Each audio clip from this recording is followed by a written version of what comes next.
Mielieji, dabar pašnekėkime, kur nuteka finansinė energija. Kaip žinote, žmogus yra sudarytas iš vyriškos ir moteriškos energijos. Tai yra yin ir yang. Taip? Ir vyriška ir moteriška energija turi žmoguje būti balanse. Balansas turi būti susijungę, turi būti subalansuota ir būti harmonija. Jeigu kažkokios energijos yra mažiau, pavyzdžiui, jeigu moteris, ar ne,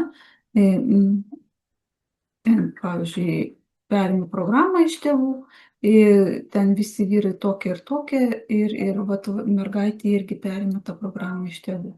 Vyrai tokie ir tokie, jinai automatiškai vyrus žemins ir su vyru nepriims. O vyro energija yra kas yra? Tai yra žemės energija, taip, tai yra materializacija, tai yra finansai. Tai va būtent mergaitė, būtent ta mergaitė, kuri nepriima tos energijos, jinai ir neturės, jei nesiklostys ir normalūs santykiai, jei nesiklostys ir finansinėje srityje. Dabar vyras lygiai taip pat analogiškai.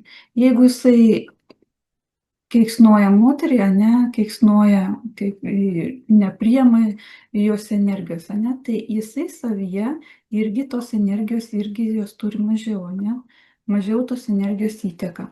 Tai vadinasi, pas vyrui, ne, moters energija yra finansinė energija. Ta prasme, jinai duoda tą absoliutą energiją vyrui, būtent tą moterišką energiją. Ir tada vyras, jisai gali ją pasiėmęs tą energiją, ane, jisai ją gali materializuoti. Ir taip vyksta pasipildymas, taip vyksta yra harmonija. Bet jeigu jisai užspaudžia šią energiją, jisai jos nepriima, tos energijos nevyks pasipildymas. Tai vadinasi, jam lygiai taip pat finansai vyks labai sunkiai. O dabar kaip yra santykiuose? Santykiuose dažniausiai, jeigu moteris, ane, jinai yra atsivėrusi, tai vyksta harmonija, ane, santykiuose dažniausiai vienas iš kito pasipildo. Moteris pasipildo vyrišką energiją, vyras pasipildo moterišką energiją. Vienas iš kito, būtent vyksta harmoningi santykiai. Tuo tarpu, jeigu moteris jaučia kažkokį nepasitikėjimą vyru arba užsispaudžia tą energiją, taip, arba arba yra supykusi, arba dar kažkas, jinai jaučia kažką, tai yra kažko tai nepatenkina, jinai tą energiją užspaudžia.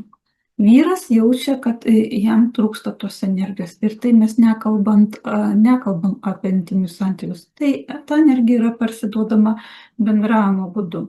Bendravimas, prisilietimais, žvilgsniais.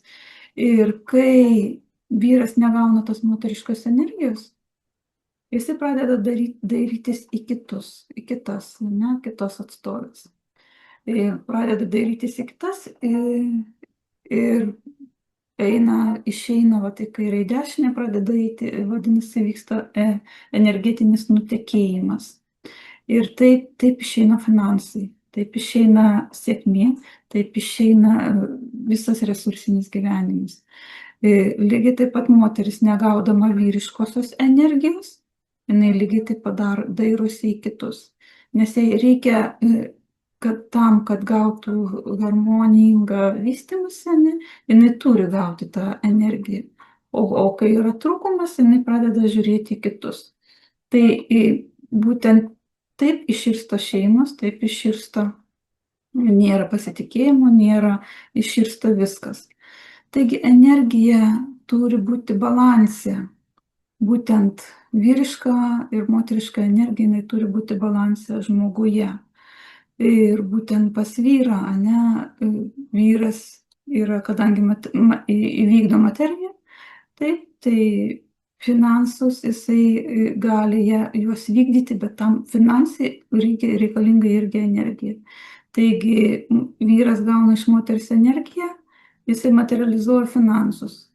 Moteris gauna iš vyro materiją, jinai pasipildo.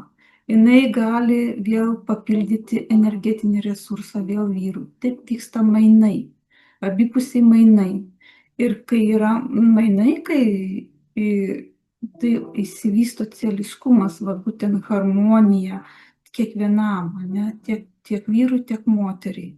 Ir būtent šeimoje susiformuoja didelis, va toks kaip ir agregorinė sąjunga, kai yra harmonija ir balansas, tol, kol nėra nutekėjimo. O nutekėjimas, kaip ir sakiau, jisai yra, kai vyras arba moteris negauna ar iš vieno ir kito energijos, kurios jom reikalinga, ne? Taip vyksta ir nutekėjimas, pradeda darytis iš kitur. Nes iš kur jisai turėtų gauti? Jisai tik tai gali gauti iš kitos pusės, ne? Iš vyriškos arba moteriškos pusės, priklausomai nuo to, kokios energijos jam reikia.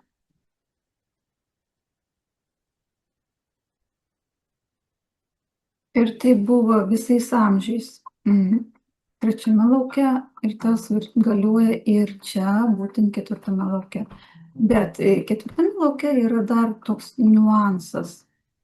Jeigu, pavyzdžiui, moteris arba vyras, jisai yra vienas, jisai gali pasipildyti šią energiją iš kitos lyties, taip, arba jisai gali padarydamas energetinės praktikas, arba gali prisipildyti, jeigu, pavyzdžiui, moteris gali prisipildyti iš saulės, jeigu vyras, jisai gali pasipildyti iš kitų dalykų, pavyzdžiui, taip pat vyriškoji energija arba moteriškoji dabar labai dar išreikšta yra augaluose, medžiuose. Ir lygiai taip pat galime pasipildyti. Dar kas yra toksai niuansas, kad va, būtent šiame lauke, aukštosios energijose, jeigu moteris dirba savo darbą ir jai patinka, jinai dirba iš širdies, jai patinka tas darbas, jinai gali prisipildyti per kūrybą, per tą darbą, kuris jai patinka, per širdį. Tai yra absoliuta energija, kuri lygiai taip pat papildo. Tiek vieną, tiek kitą. Jeigu vyras irgi jisai yra vienas, jeigu jisai eina per kūrybą, per tą darbą, kas jam patinka, jisai lygiai taip pat gali pasipildyti šią energiją. Taigi, tai vienas va šitas niuansas, jisai atsivėrė visai nesenai. Ir šiame niuanse galima pasipildyti būtent šią energiją tik tai per savo atvirą širdį ir per tą rezonansą su tuo kūriniu, ką tu veiki, ką tu darai. Ne? Turi rezonuoti tau turi patikti, tu turi įsilieti būtent šiame veikale, šiame kūrinyje.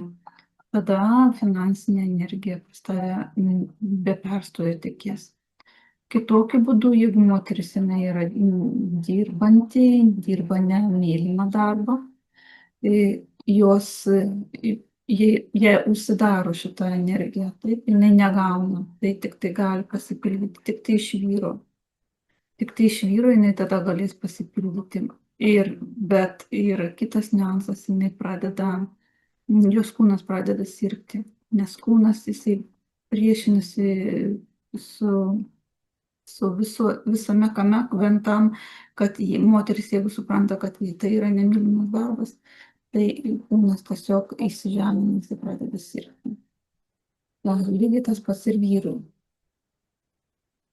Nors vyrų finansinė energija jam duodama yra daug paprasčiau, jisai gali pasiimti tik tai per moterį, tą finansinę energiją, moteris duoda energijos, o jisai ją materializuoja. Tai yra daug paprasčiau, bet moteriai tai yra toksai kelias. Taigi, harmoningai gyvenant vienas su kitu arba bendraujant vienas su kitu harmoningai, nes tai ir per bendravimą galima pasipildyti šią energiją, galima pasipildyti intimiais santykiais, aišku, galima pasipildyti ir per kitus šaltinius. Tai tiek vienas su kitu, tiek ir per kitus šaltinius. Tai tiesiog yra natūralus procesas ir šitas procesas jisai vystosi, kaip ir sakiau, ir per absoliutų energiją lygiai taip pat galima pasipildyti. Dar vienas niuansas yra tas, kad šiuose būtent mūsų šiuose dabartinėse energijose, koks ateina į Žemę, šiuose vibracijose, žmogus jeigu jisai turi žemas vibracijas, jisai negalės pasipildyti šios energijos, nes jau finansinė energija jinai yra dabar aukštesniuose energijose. Tik tai aukštose energijose, aukštame vibracinėme dažnyje gali būti šita energija. Todėl pradeda neveikti visi tie planai, pradeda jau tas, kas buvo anksčiau, jau pradeda neveikti. Ir taip, kaip anksčiau uždirbdavo žmogus, jau pradeda neveikti, jau tai pradeda nepasipildyti energiją. Nes ta energija dabar bus tik tai aukštose vibracijose, aukštesnėme dažnyje. Todėl žmogus turės įgyti savo balansą, susirasti savo harmoniją iš vidaus, taip, vidinę harmoniją, susibalansuoti in-yang, moterišką, vyrišką pusę, pakelti savo vibracijas ir tik tai tada galės gauti šios energijos be perstojo, taip, besąlyginė, be perstojo tėkmę. Kitokiais būdais jau neveiks jokie kiti planai, jokie kiti uždarbimo būdai, jau viskas irsta. O irsta vien tam, kad žmogus pradėtų kelti savo vibracijas.